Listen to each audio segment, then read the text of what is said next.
O salmo da nossa meditação hoje é o Salmo 102, orando a angústia ou desespero. Esse sentimento muitas vezes presente, comum na vida de muitos de nós ou de pessoas próximas a nós, quando não vemos luz no fim do túnel, quando não existem soluções plausíveis diante de nós, quando o desespero bate na nossa porta e nos deixa profundamente angustiados. Ele traz algumas expressões muito fortes que nos ajudam a entender o que está acontecendo na alma desse salmista. Veja o que ele diz no verso 3. Porque os meus dias como fumaça se desvanecem e os meus ossos ardem como em fornalha. É forte, não é? Os dias estão indo embora e a vida vai passando completamente sem sentido. Verso 4. Ferido como a erva, secou-se o meu coração, até me esqueço de comer o meu pão. Quantas vezes isso tem acontecido conosco? O apetite desaparece, o aroma, o sabor de uma boa refeição não nos atrai, não nos desperta interesse. Passamos dias sem comer, sem sentir qualquer apetite.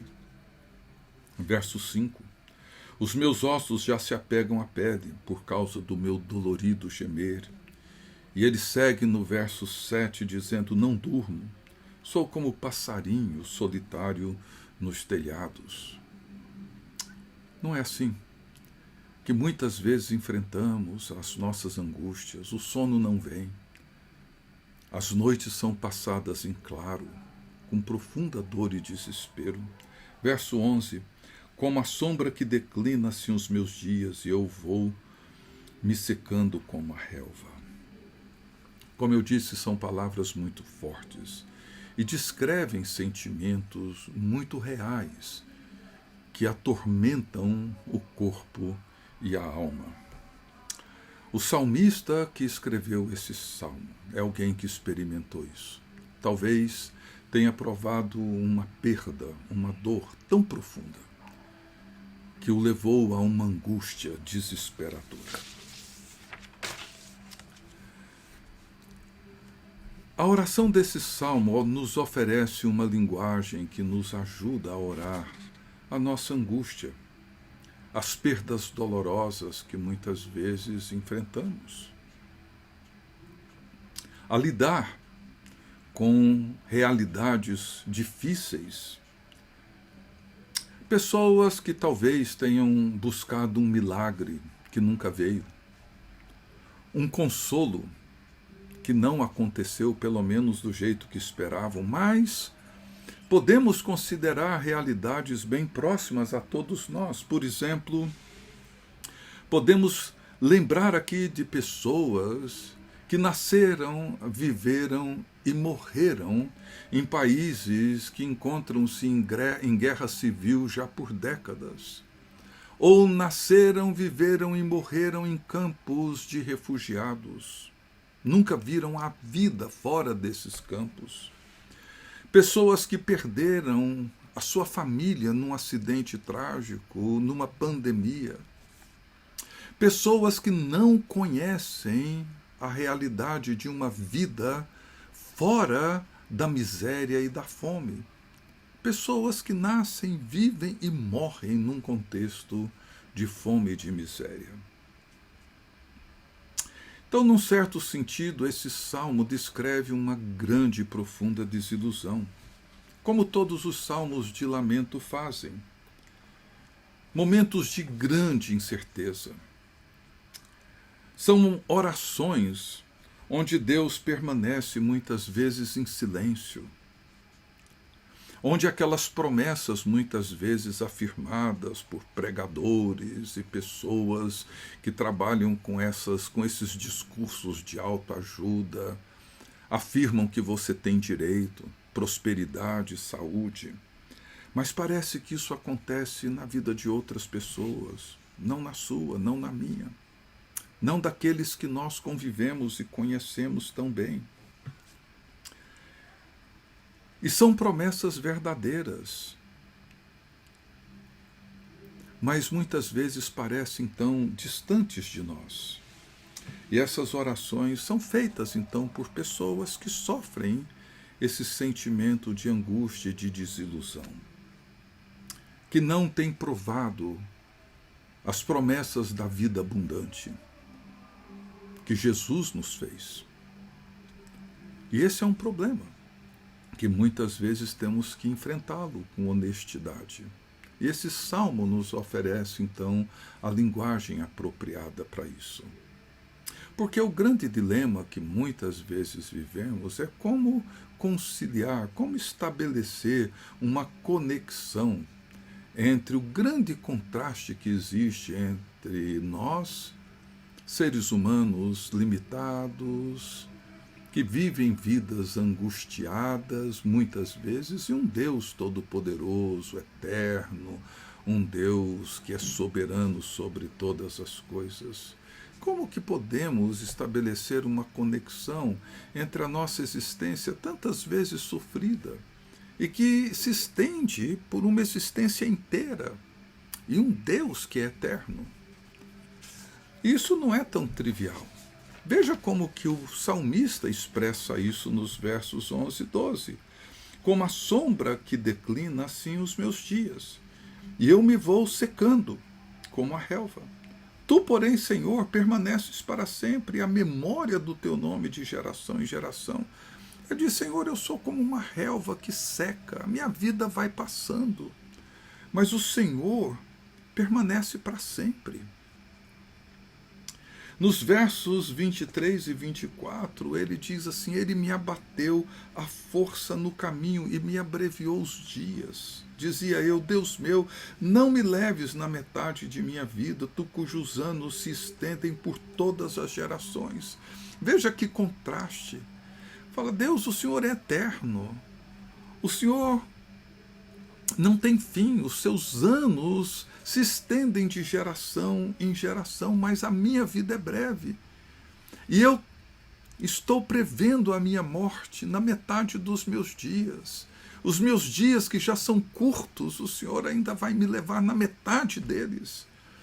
Não se trata de uma questão trivial, de uma questão abstrata, teológica, filosófica, não. Trata-se de um problema real, de uma realidade real, existencial, para a vida de todos nós, para a minha vida, para a sua vida. Adoramos um Deus eterno. Adoramos um Deus cujos anos não têm fim. Mas somos finitos. Como que podemos viver um relacionamento real, transformador, diante de um contraste tão gritante como esse? E talvez a pergunta que o salmista colocaria diante de nós seria a seguinte: pode um Deus que é eterno, todo-poderoso, soberano sobre todas as coisas, ser o meu Deus em meio ao meu sofrimento e à minha angústia? Por isso, a oração é importante, a linguagem dela é importante, porque alguma coisa acontece quando o salmista ora, e alguma coisa acontece quando eu e você oramos e expressamos honestamente nossos sentimentos diante de Deus. E o que acontece nem sempre é aquilo que eu ou você, ou o próprio salmista gostaria que acontecesse. Esperamos muitas vezes que as coisas melhorem, mas elas não melhoram, nem sempre melhoram. As mudanças nesse salmo, elas surgem não como resultado da oração, mas através da oração, da prática da oração, da linguagem da oração em si. O que o salmista ganha aqui é paz, estabilidade, serenidade na sua alma aflita e angustiada.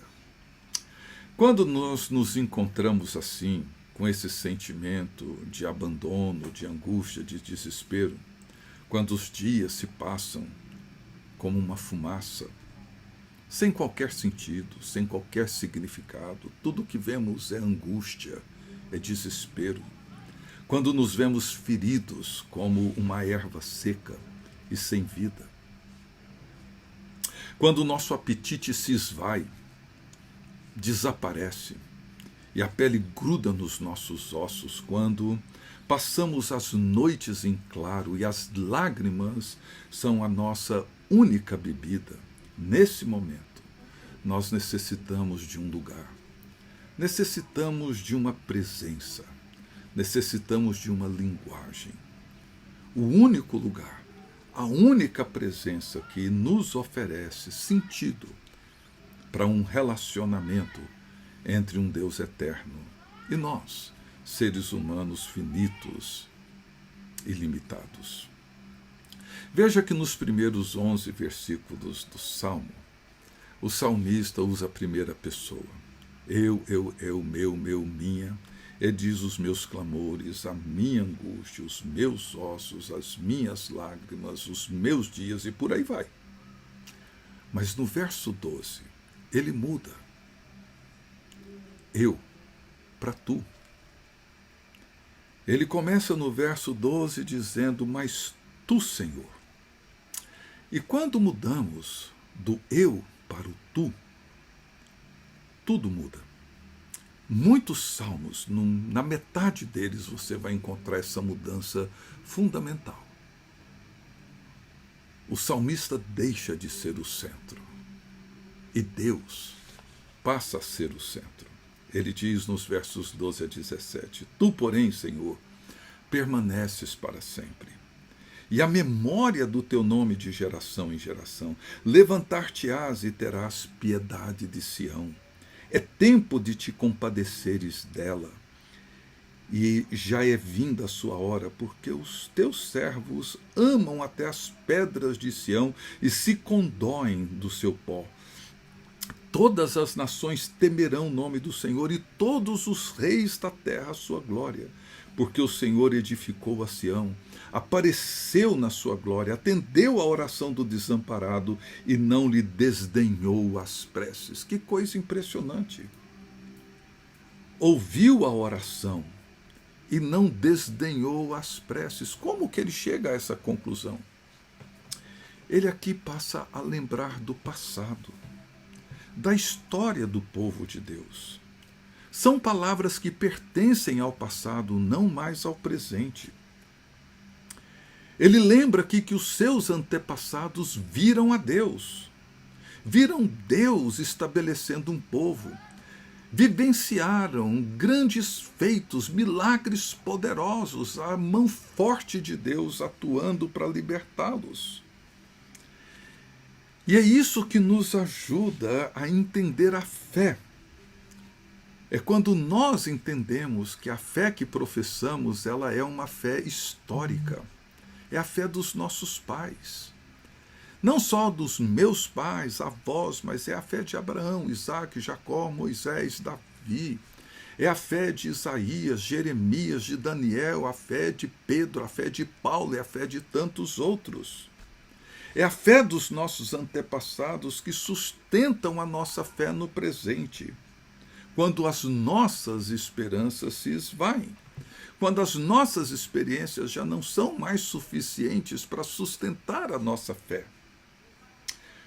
Se queremos amadurecer na vida da fé, nós temos que entrar e fazer parte dessa grande história, na qual a minha existência e a sua é apenas um pingo, uma gota que cai no oceano.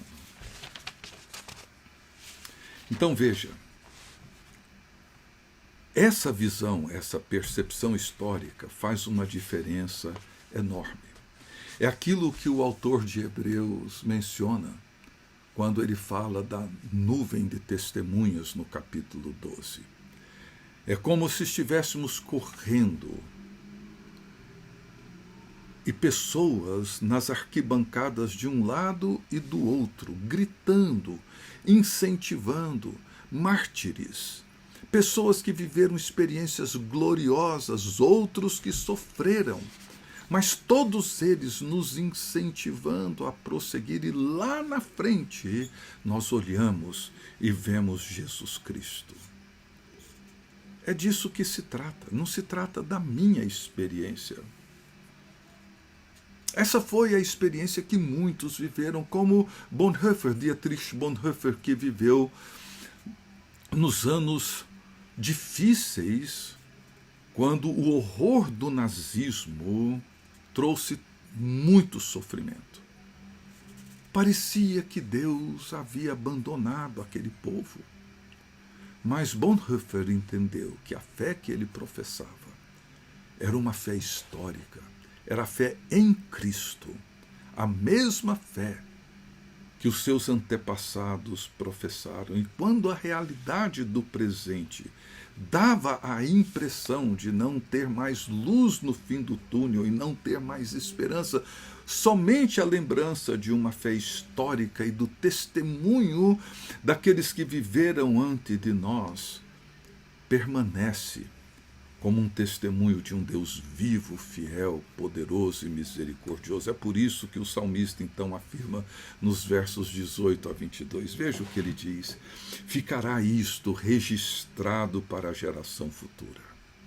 Um povo que há de ser criado louvará o Senhor, que o Senhor do alto do seu santuário, desde os céus, baixou vistas à terra para ouvir o gemido dos cativos e libertar os condenados à morte, a fim de que seja anunciado em Sião o nome do Senhor e o seu louvor em Jerusalém, quando se reunirem os povos e os reinos para servirem ao Senhor. Que coisa impressionante! Ficará isso registrado para uma geração futura. Ele já não está mais focado em si mesmo. Ele reconhece que Deus tem agido de uma eternidade a outra eternidade. Que a fé que ele professa é a fé que os seus antepassados professaram. E a sua certeza é de que uma geração que ainda não nasceu é uma geração que irá viver essa mesma fé. E vai experimentar esse mesmo relacionamento entre um Deus eterno e nós, que somos tão limitados, podemos hoje viver. É a forma de ligar a eternidade com o presente. O Deus eterno que nós adoramos é o Deus que ouviu o gemido do povo escravo. É o Deus que libertou. É o Deus que agiu com um braço forte. É o Deus que vem agindo assim ao longo da história, pelos séculos dos séculos até hoje. Nós confessamos uma fé que é histórica e, ao mesmo tempo, ela é presente e ela é futura.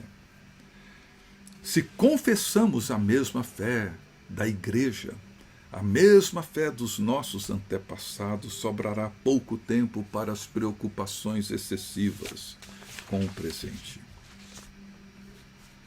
Ao reconhecer a fé de seus antepassados, a perspectiva do salmista muda radicalmente. No final da oração, o contraste entre o Deus eterno e a existência efêmera do ser humano continua. Ela sempre vai existir, mas não é mais razão para o desespero, mas uma fonte de esperança, paz e segurança. E veja como ele termina o salmo. Em tempos remotos, lançaste os fundamentos da terra, e os céus são obra das tuas mãos. Ele volta lá atrás. Ele volta em Gênesis 1. Eles perecerão, mas tu permaneces. Todos eles envelhecerão, como uma veste, como roupa os mudarás, e serão mudados. Tu, porém, és sempre o mesmo. E os teus anos jamais terão fim. Os filhos dos teus servos habitarão seguros, e diante de ti se estabelecerá a sua descendência. Os filhos dos teus servos, os meus filhos, os seus filhos, os nossos netos, as futuras gerações habitarão seguros. E é aqui que o clamor do salmista encontra descanso e encontra paz.